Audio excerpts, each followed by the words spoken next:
Salam sejahtera, selamat pagi. Anda sedang menonton Buletin Awani bersama saya, Jija Ahmad.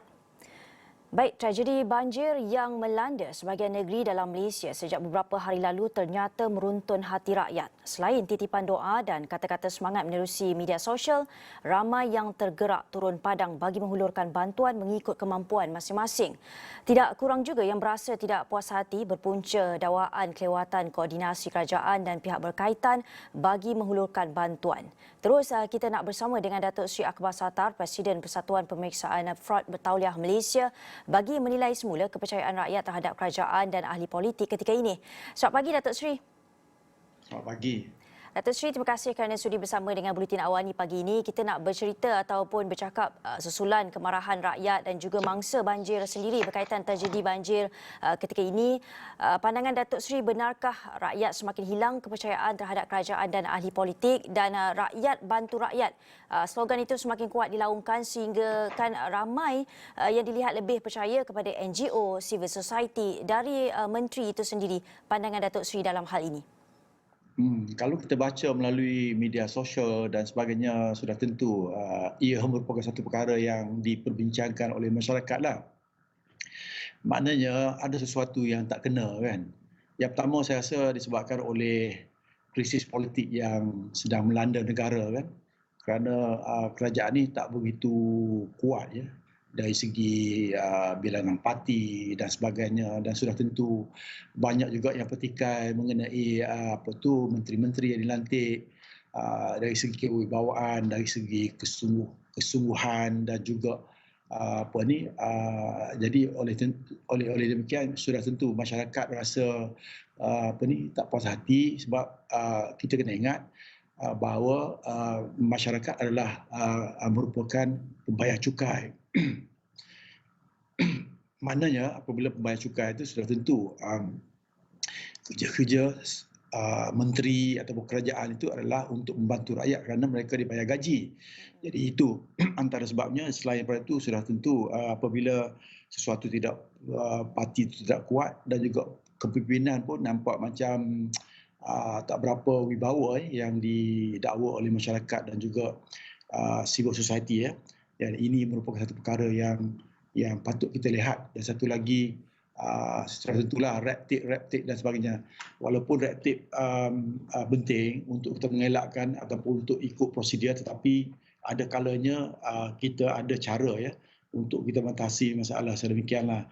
Oleh demikian saya merasa parti-parti politik ini ada juga yang dikatakan lebih pentingkan kepada kepartian dan juga ego kita tak membantu, dikatakan ya, negeri-negeri yang berlainan parti. Saya rasa sikap sedemikian jika sekiranya betul tak berapa baiklah, sebab kita kena ingat bahawa yang merana, yang juga yang sakit, yang juga yang ditimpa kemalangan, yang juga menyebabkan masyarakat kehilangan segalanya, stres sebagainya, disebabkan oleh kita. Sepatutnya kita sebagai ahli politik ini membantu dan juga letak sebelah mengenai kita punya ideologi sebagainya, tetapi waktu sebegini hendaklah kita bersatu dan juga tunjuk kepada rakyat dan juga masyarakat luar bahawa kita adalah satu negara yang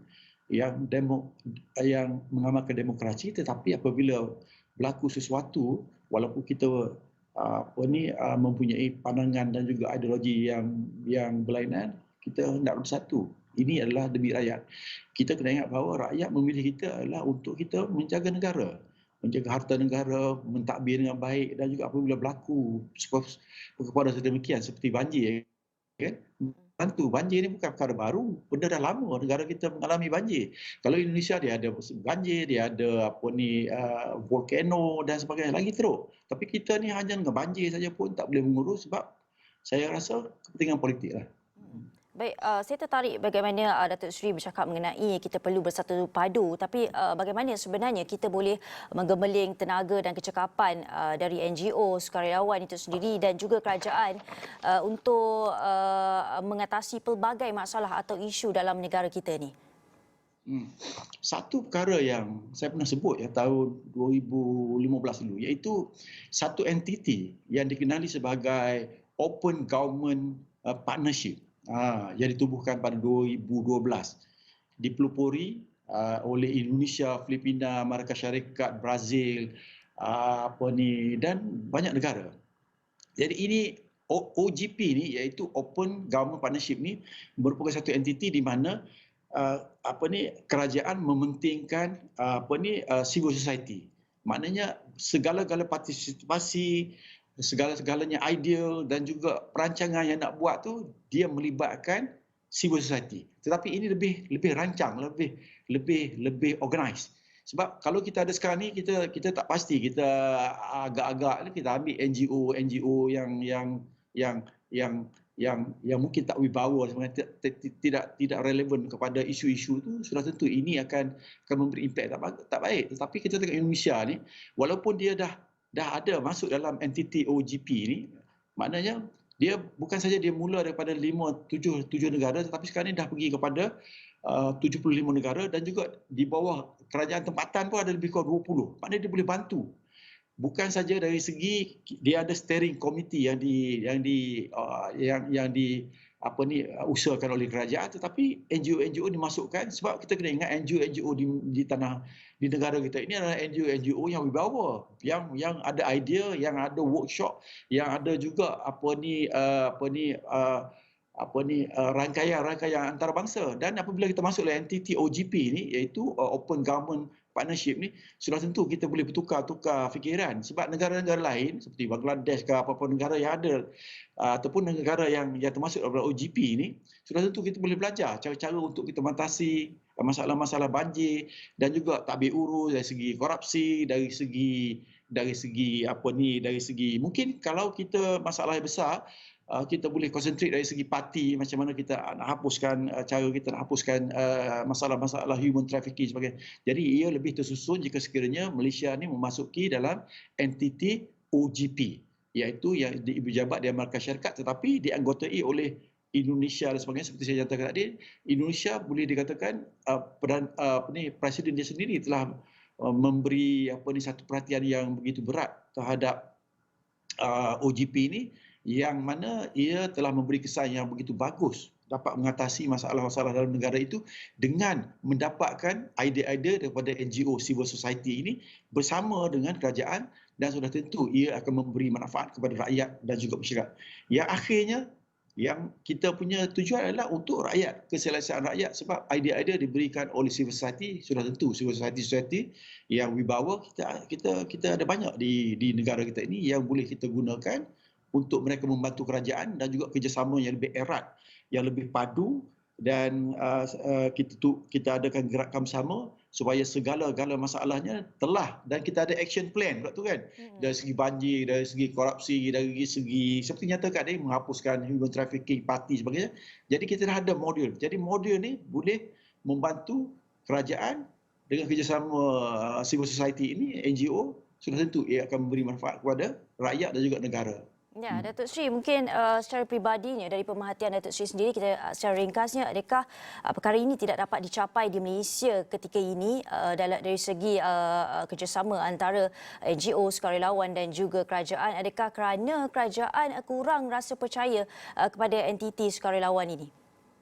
Saya rasa di Malaysia begitu. Kalau kita lihat banding dengan Indonesia kan, mereka ni hormati NGO dan juga civil society kerana memberi khidmat yang baik kepada rakyat, dan juga sudah tentu ia akan memberi satu bonus kepada kerajaan.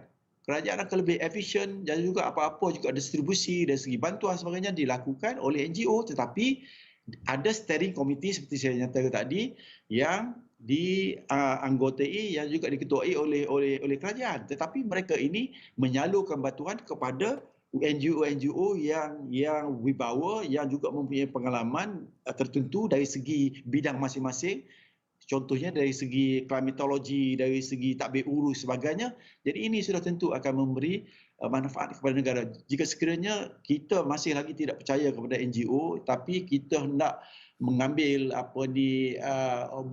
melakukan usaha sendiri, memberi idea-idea sendiri, tapi kita letak ke tepi NGO, sudah tentu ia merugikan. Sebab kita jangan jangan pandang pandang rendah kepada NGO. NGO di negara kita juga mempunyai satu NGO yang berwibawa, NGO yang mempunyai idea-idea yang bagus yang boleh membantu kerajaan, tetapi mereka ini tak dijemput. Ya, seperti banyak NGO yang ada ini yang boleh membantu kita, dan sudah tentu ia akan memberi manfaat. Jadi sudah tentu saya rasa mindset kerajaan naklah kita tukar supaya beri juga peluang kepada NGO yang wibawa dan juga NGO yang baik bagus ini untuk kita membantu kita untuk memberi selain pada idea dan juga membantu untuk menyampaikan hasrat kerajaan itu kepada rakyat melalui bantuan-bantuan tertentu. Sudah tentu kita juga ada kita kontrol juga NGO ni supaya ia lebih efisien dan juga mungkin tak salah gunakan kuasa sebagainya, sebab kalau ikut kajian juga di negara-negara lain, mereka ini lebih pentingkan memberi peluang kepada NGO supaya NGO dapat membantu kerajaan seperti saya nyatakan tadi, dalam jangka panjang, masa yang panjang ia akan memberi manfaat kepada sebuah negara, dan juga parti merentah itu yang akan memberi kesan yang baik kepada negara dan juga sokongan rakyat terhadap kita sendirilah.